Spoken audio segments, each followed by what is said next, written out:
নমস্কার, dahlia reiki ইনস্টিটিউটে আপনাদের সকলকে স্বাগত। প্রজাপতি সম্পর্কে অনেক শুভ অশুভর কথা হয়েছে, আপনারা দেখেছেন বিভিন্ন ভিডিওতে এবং আপনারা সেই ভিডিওগুলো ভালোবেসেছেন। আজকের ভিডিওতে প্রজাপতি সম্পর্কে আমি আপনাদের কাছে এমন কিছু তথ্য তুলে ধরব যেগুলো শুনলে আপনারা অবাক হয়ে যাবেন এবং এগুলো সত্যি প্রত্যেকের জানা উচিত। পৃথিবীর বিভিন্ন দেশের মানুষ প্রজাপতি সম্পর্কে কি ভাবেন সেই কথাই আজকে আমি আপনাদের বলতে চলেছি। এক এক দেশের মানুষের মনে এক এক রকমের ধারণা আছে প্রজাপতি সম্পর্কে। আজ আমরা জানব প্রজাপতির বিষয়ে কোন দেশের মানুষের কি কি ধারণা আছে, কোনটি ভালো আর কোনটি মন্দ। এই নিয়ে আমাদের জল্পনার তো শেষ নেই। চলুন আগে জেনে নেওয়া যাক পৃথিবীর বিভিন্ন প্রান্তের মানুষ এই ব্যাপারে কি বলছেন। জ্যোতিষ মতে ঘরে হঠাৎ করে প্রজাপতি উঠতে থাকলে শুভ লক্ষণ এবং অতিথির সমাগম হয়। প্রথমেই আমি বাংলার মানুষের ধ্যান ধারণার কথা বলি। বাংলার মানুষ মনে করেন লাল প্রজাপতি ঘরে আসলে বিয়ের কোনো সংবাদ আসে।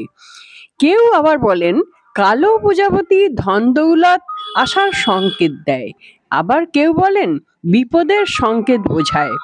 ফিলিপিয়ানরা মনে করেন কালো প্রজাপতি যে বাড়িতে প্রবেশ করে সেখানে মৃত্যু উপস্থিত হয়। আইরিশরা মনে করেন মৃত ব্যক্তির আত্মা স্বর্গে পৌঁছানোর আগে পর্যন্ত প্রজাপতি হয়ে ঘুরে বেড়ায়। চাইনিজরা মনে করেন একসঙ্গে দুটি প্রজাপতি ঘুরে বেড়ানো মানে ভালোবাসার প্রতীক।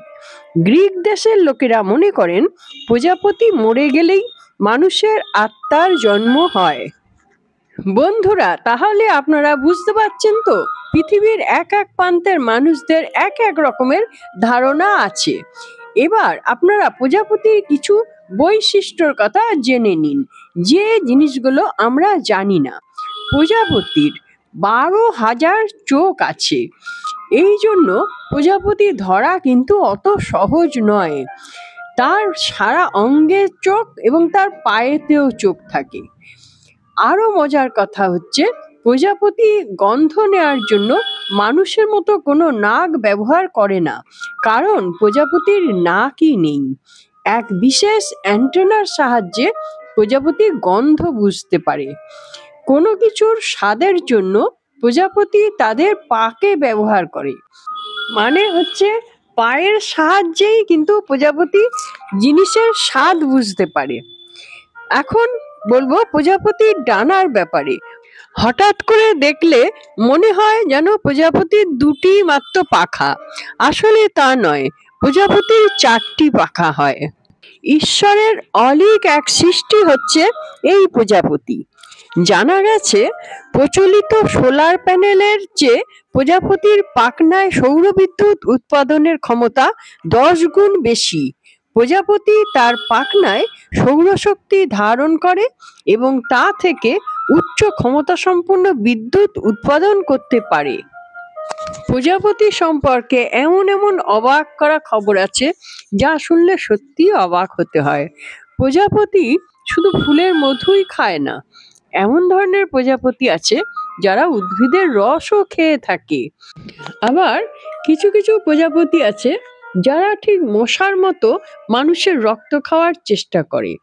যেহেতু প্রজাপতি ওরকম মশার মতন হুল বিঁধতে পারে না, সেই জন্য কিন্তু সম্ভব হয় না। কিন্তু কিছু কিছু প্রজাপতির মধ্যে এই ক্ষমতাও আছে, তারা কিন্তু মানুষের রক্তও খেয়ে থাকে, যেগুলো আমাদের দেশে নয়।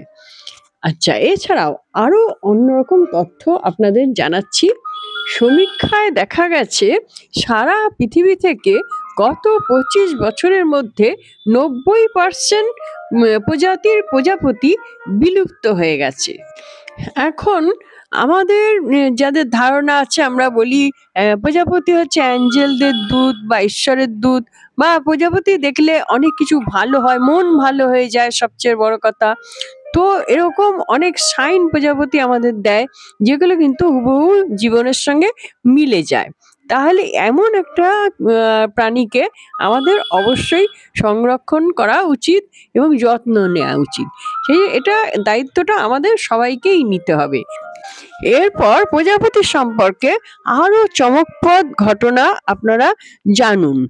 কিছু প্রজাপতি আছে যারা হচ্ছে অর্ধেক পুরুষ এবং অর্ধেক মহিলা। তাদের দেখলে বোঝা যাবে তাদের ডানার তফাৎ থাকে। একটা ডানা থাকে রঙিন এবং আরেকটি ডানা যেটা অত রঙিন নয়, কোনো একটা রঙের বা ফ্যাকাশে বা প্লেন টাইপের। হ্যাঁ, দেখলেই বোঝা যাবে রং চকচক করছে একটা, নানান রকম চালচিত্রি, আর একটা প্লেন। এই প্রজাপতিগুলি হচ্ছে অর্ধেক পুরুষ অর্ধেক মহিলা, অর্ধ নারীশ্বরের মতন। প্রজাপতি নিজেও যেমন একটি আশ্চর্য পতঙ্গ, তেমনি তার সম্পর্কে যত কিছু বলা যায় সবই আশ্চর্য লাগে।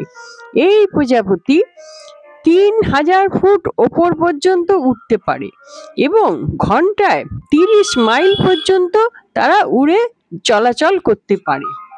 সব থেকে বড় প্রজাপতির ডানার দৈর্ঘ্য হতে পারে 1 ফুটের মতো। এবার বলবো অবাক করা আরেকটি বিষয়, যা হচ্ছে প্রজাপতি তার ডিমকে পাতার সঙ্গে আটকে রাখার জন্য যে রস বা আঠা ব্যবহার করে তা কোনোভাবে ভাঙা যায় না, এতই শক্তিশালী সেই আঠা। বিজ্ঞানীরা এখনো এই আঠার যৌগগুলিকে আবিষ্কার করতে পারেননি। এখন বলবো মথ এবং প্রজাপতি চেনার উপায় হচ্ছে, মথ ডানা মেলে বসে আর প্রজাপতি ডানা উপর দিকে তুলে বসে।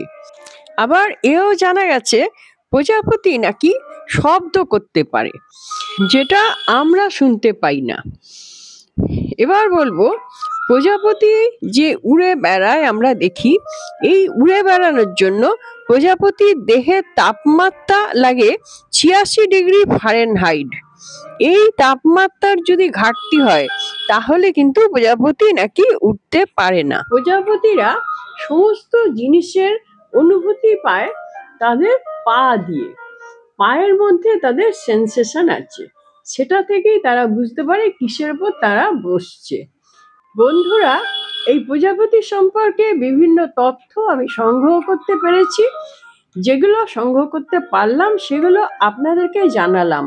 আগামী দিন আরো কিছু সংগ্রহ করতে পারলে আমি আপনাদের জানাবো। আশা করছি এই ভিডিওটি আপনাদের ভালো লেগেছে।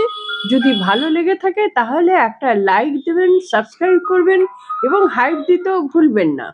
আপনারা যারা রেইকি বা কোনো স্পিরিচুয়াল বিষয় শিখতে চাইছেন, যেগুলি আমি শিখিয়ে থাকি, আমার ডেসক্রিপশন বক্সে আপনারা গেলে পেয়ে যাবেন। যদি আপনাদের এগুলো শেখার ইচ্ছা থাকে তাহলে আপনারা আমার সঙ্গে যোগাযোগ করতে পারেন। আমি আশা করছি আপনারা সকলে খুব ভালো থাকুন, আনন্দে থাকুন, সুস্থ থাকুন এবং হাসি মুখে থাকুন। নমস্কার, আপনাদের সঙ্গে আমার দেখা হচ্ছে পরবর্তী ভিডিওতে।